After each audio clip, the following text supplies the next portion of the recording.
नागपूर गावामध्ये पिंकी नावाची एक मुलगी तिच्या आई सोबत राहत होती। ती गावातल्या एका शाळेच्या बाहेर कचोरी बर्गर विकत असायची।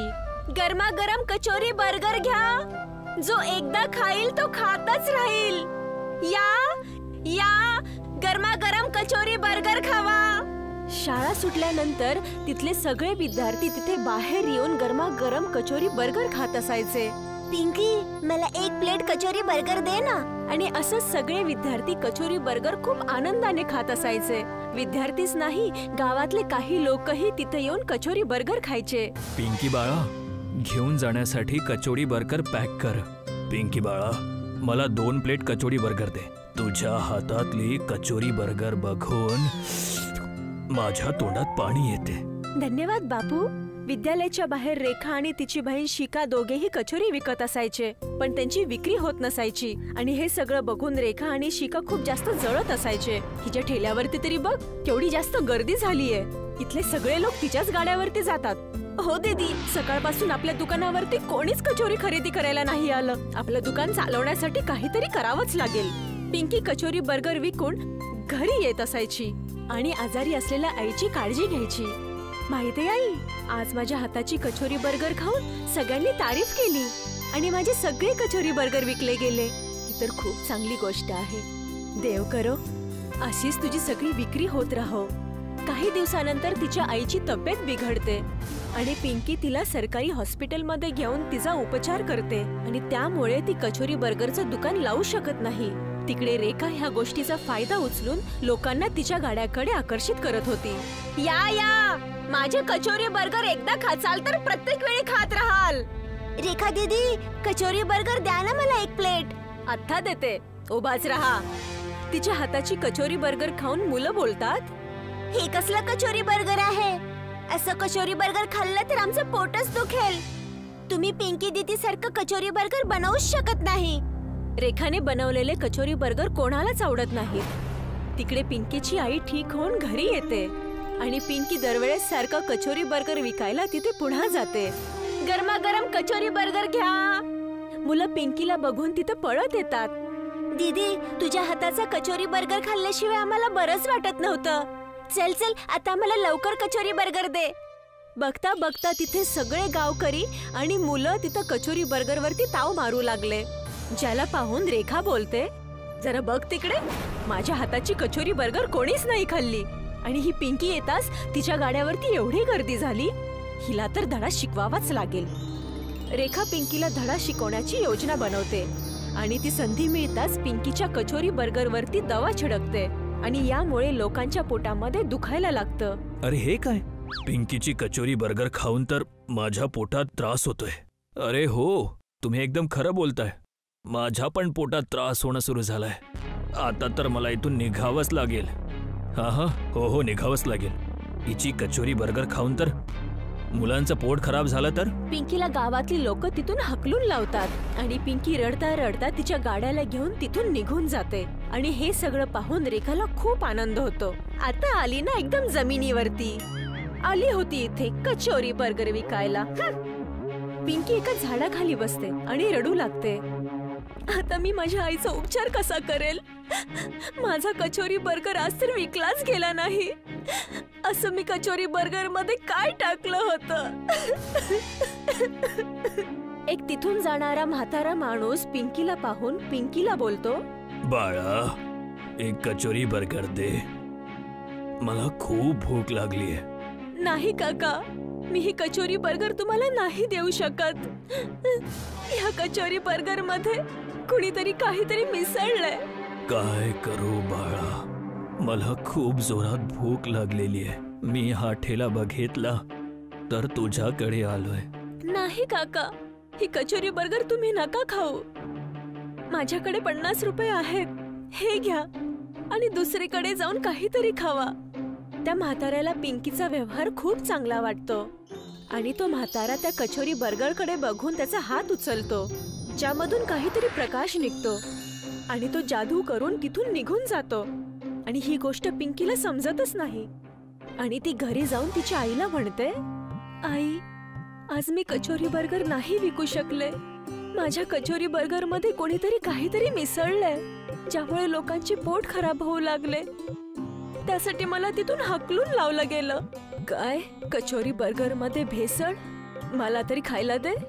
मी तर पाहते असं कचोरी बर्गर मध्ये काय मिसळलंय. पिंकी कचोरी बर्गर तिच्या आईला आणून देते. जसं ते कचोरी बर्गर तिची आई खाते, तिच्या तब्येतीमध्ये सुधार होऊ लागतो. बघ, मला काहीच होत नाहीये.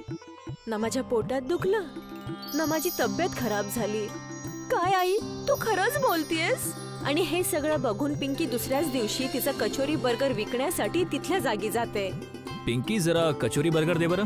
ठीक आहे, आत्ताच देते. तो माणूस जसं कचोरी बर्गर खातो, त्याच्या पोटात असलेली बिमारी ठीक होऊन जाते. आणि तो माणूस पिंकीला बोलतो, अरे हे काय पिंकी बाळा, तुझी कचोरी बर्गर खाऊन तर माझ्या पोटाचा त्रास बंद झालाय. ही गोष्ट गावामध्ये पसरली की पिंकीकडे जादुई कचोरी आहे, ज्याला खाल्ल्याने सगळ्यांची बिमारी दूर होते. आणि हे सगळं ऐकून सगळे लोक पिंकीकडे येऊन कचोरी बर्गर मागतात. पिंकी, पिंकी, मला पण कचोरी बर्गर खाऊ घाल. तुझा कचोरी बर्गर खाऊन माझ्या कमरेचा त्रास ठीक होऊन जाईन. हे सगळं बघून रेखा विचार करते, मी पण जरा ही कचोरी बर्गर खाऊन बघते. माझाही काही आजार ठीक होईल. जरा मलाही कचोरी बर्गर दे ना. जसं रेखा कचोरी बर्गर खायला चालू करते, तिच्या पोटामध्ये जोरजोरात दुखायला लागतं. तिला कळालं की तिने चुकीचे केलंय, त्यामुळे तिच्यासोबत असं झालं. सगळे लोक कचोरी बर्गर खाऊन आजारापासून मुक्ती मिळवतात. ही गोष्ट पिंकीला समजत नाही. तो म्हातारा पुन्हा एकदा पिंकीकडे येतो. पिंकी बाळा, मला ना 50चे कचोरी बर्गर दे. अरे काका, तुम्ही तर तेच आहात ना जे त्या दिवशी तुम्हाला तो कचोरी बर्गर खायचा होता? तो कचोरी बर्गर खराब असल्यामुळे मी तुम्हाला मनाई केली होती. हो पिंकी, मी तोच आहे. आणि असं म्हणताच तो म्हातारा एका परीच्या वेशामध्ये येतो. हे काय, तुम्ही परी बनलात? तुम्ही कोण आहात? हो पिंकी, मी म्हातारा नाही, मी एक परी आहे. तुझी इमानदारी बघून मला खूप आनंद झाला. त्यासाठी मी तुझ्या कचोरी बर्गरला जादुई कचोरी बर्गर मध्ये बदललं होतं, जेणेकरून जो कोणी इमानदार व्यक्ती ही कचोरी बर्गर खाईल त्याची प्रत्येक बिमारी दूर होईल. ही गोष्ट ऐकून पिंकीला खूप आनंद होतो आणि धन्यवाद बोलते. ती जादुई कचोरी बर्गरने तिची आई आणि सगळ्या लोकांचे आजार ठीक करते. अब्दुल एक आचार्य होता जो सुलतान मियाच्या हॉटेलात तंदुरी बनवायचा. भाऊ, मला एक तंदूर पार्सल द्या जरा. हो, आता देतो. तुमच्या हाताची तंदुरी लाजवाब आहे अब्दुल मिया. मी बऱ्याच हॉटेलांमध्ये तंदुरी खाल्लीये, पण तुमच्या हाताला जी काय चव आहे ती अशी चव कुठेच नाहीये. धन्यवाद, तुम्हाला माझी तंदुरी पसंत आली, एवढंच बस मला. अब्दुल बरीच वर्ष याच हॉटेलात काम करायचा. सगळं ठीक होतं. मग एक दिवस सुलतान मियाचा मुलगा अफजलने हॉटेल सांभाळायला सुरुवात केली. भाई, तुमच्या हॉटेलच्या तंदुरी बद्दल काय बोलावं काय? हो हो हो हो, मला माहित आहे. बरेच ग्राहक अब्दुल मियाच्या तंदुरीची तारीफ करत असतात. हे ऐकून अब्दुल हसला. त्याला अफजलच्या डोक्यात चाललेल्या विचारांचा पत्ताच नव्हता. अफजलने विचार केलेला की तंदुरी काउंटर मोठा करायचा आणि अजून बरेच आचारी ठेवायचे. अब्दुल भाई, आता तुम्हाला सुद्धा दुसऱ्या आचारांना तुमच्यासारखी तंदुरी बनवायला शिकवावं लागेल. त्यांचं काय, मी तंदुरी काउंटर मोठा करणार आहे, म्हणजे जास्तीत जास्त ऑर्डर घेऊ शकू म्हणून. जी नक्की, मी सगळ्या आचार्यांना शिकवीन. हे ऐकून अफजल खुश होता. काही दिवसांनी तंदुरी काउंटर मोठा झाला. अजून 2 आचारी काउंटरवर आले, अल्ताफ आणि अरबाज. आता मला लक्ष देऊन बघा आणि शिका. जर माझ्यासारखी तंदुरी चांगली बनवाल तर ग्राहक तुमचीही तारीफ करतील. अब्दुल दोघांना चांगल्या पद्धतीने तंदुरी बनवायला शिकवू लागला. काही दिवसातच ते दोघंही अब्दुल सारखी तंदुरी बनवायला शिकले. आशा करतो की तुमचं हॉटेल आता दिवसेंदिवस जास्त प्रगती करत राहील. तुमची दुआ मानली जाऊ अब्दुल मिया. अब्दुलने चांगल्या मनाने त्या 2 आचार्यांना तंदुरी बनवायला शिकवलं. पण अफजल खूप बेरकी होता. त्याच्या डोक्यात फक्त पैसे कमवायचं भूत सवार होतं. त्यासाठी त्याने एका नवीन पोल्ट्रीवाल्याशी सौदा केला. हा पोल्ट्रीवाला अफजलला मेलेल्या कोंबड्या स्वस्तात विकत होता. यामुळे अफजलचा नफा वाढत होता. तंदुरी काउंटर मोठा झाल्याने ग्राहकही वाढले होते. सगळं ठीक ठाक चाललेलं. पण एक दिवस जेव्हा अब्दुल रात्री उशिरापर्यंत हॉटेलमध्ये होता तेव्हा हॉटेलचे मालक सुलतान तिथे आले. बेटा अफजल, कसं चाललंय हॉटेल? छान अब्बा. मी ऐकलंय की तू पोल्ट्रीवाला बदलला आहेस.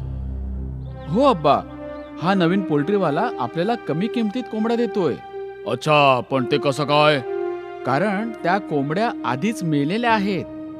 अरे देवा, ही काय गुस्ताखी करतोयस बाळा? हे चुकीचं आहे. असं पाप करू नकोस. जर आपली तंदुरी खाऊन कोणी आजारी पडलं तर देव आपल्याला अजिबात माफ नाही करणार बाळा. असं काही होणार नाही अब्बा. सगळे हॉटेलवाले हेच करतात. माझ्या सगळ्या मित्रांच्या हॉटेलात असंच असतं. आतापर्यंत कोणी आजारी पडलेलं नाही आणि पुढेही पडणार नाही. माझं काम होतं तुला समजावणं. पुढे तुझी मर्जी. आता हे हॉटेल तुझं आहे आणि तू याचा मालक आहेस. चांगला किंवा वाईट हा तुझा निर्णय आहे. ठीक आहे? सुलतान मिया तिथून निघून गेले. हे सगळं बोलणं अब्दुलने ऐकलेलं. काही वेळाने तोही आपल्या घराकडे निघून गेला. रात्री अब्दुल हेच प्रकरणाबद्दल विचार करत होता. मी अशा जागी काम करू शकत नाही जिथे लोकांच्या तब्येतीला वेशीवर टांगलं जातं. हे अगदी चुकीचं आहे. पण अफजल मिया माझं ऐकणार नाहीत. यातच भलं आहे की मी हे काम सोडून देईन. अब्दुलने ठरवलेलं की तो सुलतानच्या हॉटेलमध्ये आचार्याचं काम सोडून देणार. दुसऱ्या दिवशी तो हॉटेलात गेला. मी काल सर्व ऐकलेलं होतं. माझी सत्सद विवेक बुद्धी मला इथे काम करून देत नाहीये. मी या हॉटेलला सोडून जातोय. ठीक आहे, तुला काय वाटतं? तू गेल्याने माझं हॉटेल बंद होईल? अजिबात नाही. पण तुला कधी दुसऱ्या कोणत्याही हॉटेलमध्ये काम मिळणार नाही हे नक्की अब्दुल मिया. चालेल मला. मी बिनकामाचा राहीन पण बेईमानीमध्ये भागीदार नाही होणार. अब्दुल हे बोलून तिथून निघून गेला. त्याने बऱ्याच हॉटेलात नोकरी शोधली पण त्याला कुठेच नोकरी मिळाली नाही. थकून एक दिवस तो त्याचा मित्र मुस्तफाच्या सायकलच्या दुकानावर बसलेला. काय झालं भाऊ? आजही काम नाही मिळालं का? नाही मित्रा, आता काय करू तेच कळत नाहीये. मला तंदुरी बनवण्याशिवाय अजून कोणतं काम येतच नाही. तुला कोण म्हणतंय की दुसरं काहीतरी कर? मी तर म्हणीन की तू स्वतःची तंदुरीचा काउंटर उघड. एवढे पैसे नाहीयेत माझ्याकडे. तंदूर खूप महाग असतो. त्याशिवाय हॉटेलही पाहिजे ना. मग त्याचं भाडं एवढं सगळं कुठून करणार? तुझ्या दोन्ही प्रॉब्लेमचा एकच इलाज आहे माझ्याकडे. थोडी वाट बघ.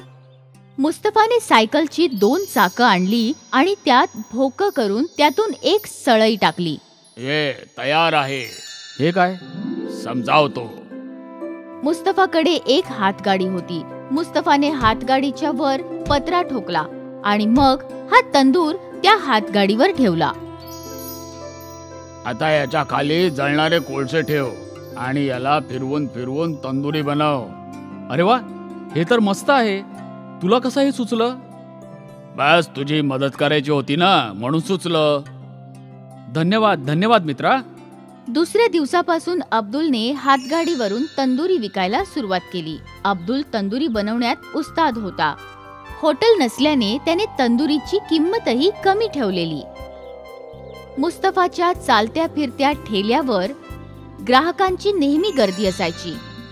तेव्हा सुलतान हॉटेलवर फूड ऑफिसरचा छापा पडला आणि मेलेल्या कोंबड्या विकण्यासाठी हॉटेल सील करण्यात आलं आणि अफजलला तुरुंगात बंद करण्यात आलं. बहुतेक हाच निसर्गाचा नियम आहे. चांगल्याशी चांगलं घडतं आणि वाईटाशी वाईट घडतं. म्हणून म्हणतात, भलं करेल त्याचं भलं होईल. अब्दुल एक आचार्य होता जो सुलतान मियाच्या हॉटेलात तंदुरी बनवायचा. भाऊ, मला एक तंदूर पार्सल द्या जरा. हो, आता देतो. तुमच्या हाताची तंदुरी लाजवाब आहे अब्दुल मिया. मी बऱ्याच हॉटेलांमध्ये तंदुरी खाल्लीये पण तुमच्या हाताला जी काय चव आहे ती अशी चव कुठेच नाहीये. धन्यवाद. तुम्हाला माझी तंदुरी पसंत आली एवढंच बस मला. अब्दुल बरीच वर्ष याच हॉटेलात काम करायचा. सगळं ठीक होतं. मग एक दिवस सुलतान मियाचा मुलगा अफजलने हॉटेल सांभाळायला सुरुवात केली. भाई, तुमच्या हॉटेलच्या तंदुरी बद्दल काय बोलावं काय? हो हो हो हो, मला माहित आहे. बरेच ग्राहक अब्दुल मियाच्या तंदुरीची तारीफ करत असतात. हे ऐकून अब्दुल हसला. त्याला अफजलच्या डोक्यात चाललेल्या विचारांचा पत्ताच नव्हता. अफजलने विचार केलेला की तंदुरी काउंटर मोठा करायचा आणि अजून बरेच आचारी ठेवायचे. अब्दुल भाई, आता तुम्हाला सुद्धा दुसऱ्या आचारांना तुमच्यासारखी तंदुरी बनवायला शिकवावं लागेल. त्यांचं काय, मी तंदुरी काउंटर मोठा करणार आहे, म्हणजे जास्तीत जास्त ऑर्डर घेऊ शकू म्हणून. जी नक्की, मी सगळ्या आचार्यांना शिकवीन. हे ऐकून अफजल खुश होता. काही दिवसांनी तंदुरी काउंटर मोठा झाला. अजून 2 आचारी काउंटरवर आले, अल्ताफ आणि अरबाज. आता मला लक्ष देऊन बघा आणि शिका. जर माझ्यासारखी तंदुरी चांगली बनवाल तर ग्राहक तुमचीही तारीफ करतील. अब्दुल दोघांना चांगल्या पद्धतीने तंदुरी बनवायला शिकवू लागला. काही दिवसातच ते दोघंही अब्दुल सारखी तंदुरी बनवायला शिकले. आशा करतो की तुमचं हॉटेल आता दिवसेंदिवस जास्त प्रगती करत राहील. तुमची दुआ मानली जाऊ अब्दुल मिया. अब्दुलने चांगल्या मनाने त्या 2 आचार्यांना तंदुरी बनवायला शिकवलं. पण अफजल खूप बेरकी होता. त्याच्या डोक्यात फक्त पैसे कमवायचं भूत सवार होतं. त्यासाठी त्याने एका नवीन पोल्ट्रीवाल्याशी सौदा केला. हा पोल्ट्रीवाला अफजलला मेलेल्या कोंबड्या स्वस्तात विकत होता. यामुळे अफजलचा नफा वाढत होता. तंदुरी काउंटर मोठा झाल्याने ग्राहकही वाढले होते. सगळं ठीक ठाक चाललेलं. पण एक दिवस जेव्हा अब्दुल रात्री उशिरापर्यंत हॉटेलमध्ये होता, तेव्हा हॉटेलचे मालक सुलतान तिथे आले. बेटा अफजल, कसं चाललंय हॉटेल? छान अब्बा. मी ऐकलंय की तू पोल्ट्रीवाला बदलला आहेस. हो अब्बा, हा नवीन पोल्ट्रीवाला आपल्याला कमी किमतीत कोंबड्या देतोय. अच्छा, पण ते कसं काय? कारण त्या कोंबड्या आधीच मेलेल्या आहेत. अरे देवा, ही काय गुस्ताखी करतोयस बाळा? हे चुकीचं आहे. असं पाप करू नकोस. जर आपली तंदुरी खाऊन कोणी आजारी पडलं तर देव आपल्याला अजिबात माफ नाही करणार बाळा. असं काही होणार नाही अब्बा. सगळे हॉटेलवाले हेच करतात. माझ्या सगळ्या मित्रांच्या हॉटेलात असंच असतं. आतापर्यंत कोणी आजारी पडलेलं नाही आणि पुढेही पडणार नाही. माझं काम होतं तुला समजावणं. पुढे तुझी मर्जी. आता हे हॉटेल तुझं आहे आणि तू याचा मालक आहेस. चांगला किंवा वाईट हा तुझा निर्णय आहे. ठीक आहे? सुलतान मिया तिथून निघून गेले. हे सगळं बोलणं अब्दुलने ऐकलेलं. काही वेळाने तोही आपल्या घराकडे निघून गेला. रात्री अब्दुल हेच प्रकरणाबद्दल विचार करत होता. मी अशा जागी काम करू शकत नाही जिथे लोकांच्या तब्येतीला वेशीवर टांगलं जातं. हे अगदी चुकीचं आहे. पण अफजल मिया माझं ऐकणार नाहीत. यातच भलं आहे की मी हे काम सोडून देईन. अब्दुलने ठरवलेलं की तो सुलतानच्या हॉटेलमध्ये आचार्याचं काम सोडून देणार. दुसऱ्या दिवशी तो हॉटेलात गेला. मी काल सर्व ऐकलेलं होतं. माझी सत्सद विवेक बुद्धी मला इथे काम करून देत नाहीये. मी या हॉटेलला सोडून जातोय. ठीक आहे, तुला काय वाटतं? तू गेल्याने माझं हॉटेल बंद होईल? अजिबात नाही. पण तुला कधी दुसऱ्या कोणत्याही हॉटेलमध्ये काम मिळणार नाही हे नक्की अब्दुल मिया. चालेल मला. मी बिनकामाचा राहीन, पण बेईमानीमध्ये भागीदार नाही होणार.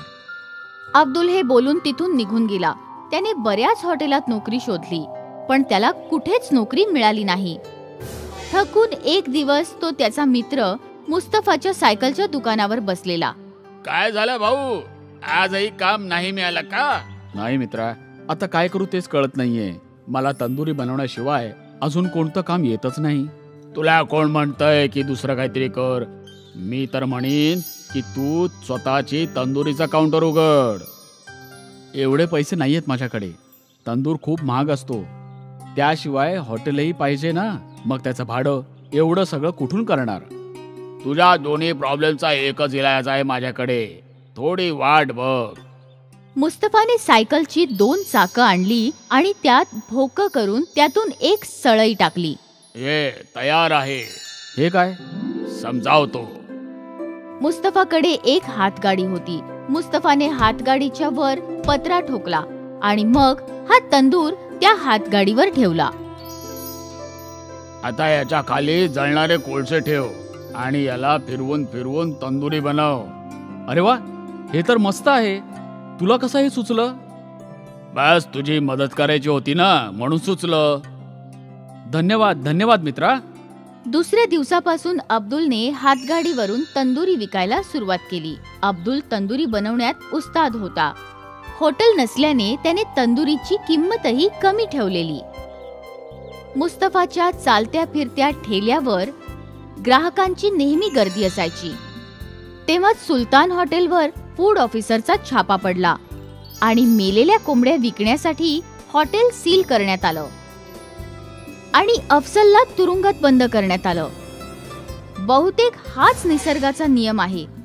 चांगल्याशी चांगलं घडतं आणि वाईटाशी वाईट घडतं. म्हणून म्हणतात, भलं करेल त्याचं भलं होईल.